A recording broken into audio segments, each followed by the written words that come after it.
জাতির মতামত না নিয়ে পিআরকে উপেক্ষা করা যাবে না। আমরা দাবি করব ফ্যাসিস্টদের দোসর জাতীয় পার্টি সহ 14 দল মেনন ইনুরা 17টা বছর শেখ হাসিনাকে পাহারা দিয়ে রেখেছিল। তারা যদি পাহারা না দিতে এতদিন তারা টিকতে পারত না, সাজানো বানানো নির্বাচন তারা করতে পারত না। একই অপরাধী হওয়ার কারণে তাদেরও রাজনৈতিক কার্যক্রম নিষিদ্ধ করতে হবে। ভিন্ন অপরাধীদের জন্য যে মানবতা বিরোধী ট্রাইব্যুনাল গঠিত হয়েছে, আমরা দেখতে পাচ্ছি ট্রাইব্যুনালের কাজের অগ্রগতি ধীরে ধীরে এগিয়ে যাচ্ছে। নির্বাচন যদি ফেব্রুয়ারিতে হয়, অন্তত বড় বড় অপরাধীদের বিচার যেন নির্বাচনের আগে দৃশ্যমান হয় সেটা নিশ্চিত করতে হবে।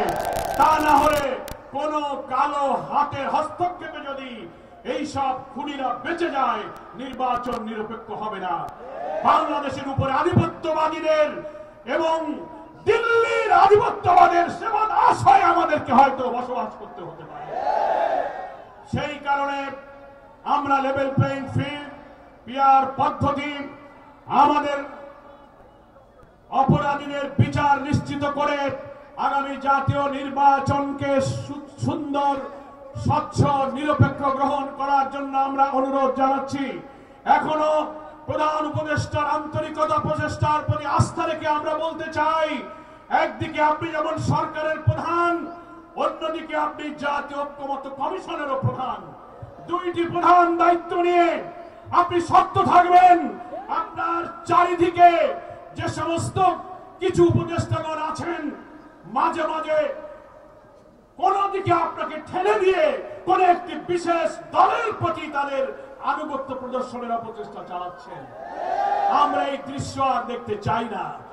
এবং জুলাই সনদের আইনি ভিত্তি দিয়ে এই দীর্ঘ 3 মাসে সাংবিধানিক, রাজনৈতিক বিদ্যমান রাষ্ট্র কাঠামোকে পরিবর্তন করে যে সমস্ত সংস্কার প্রস্তাব কষ্ট করে আমরা তৈরি করেছি, দেশকে নতুন ফ্যাসিবাদ থেকে বাঁচাতে, দুর্নীতি থেকে বাঁচাতে এবং রাষ্ট্রকে একটি মানবিক, সমৃদ্ধ, ন্যায় বিচারের বাংলাদেশে পরিণত করার জন্য জুলাই সনদে একমত হয়ে যাওয়া সকল বিষয়গুলো যেন জুলাই চার্টারের মধ্যে থাকবে এবং সেগুলোর ভিত্তিতে গণভোট দিতে হবে এবং সেই গণভোটের মধ্যে পিআরের প্রস্তাবকে অন্তর্ভুক্ত করতে হবে।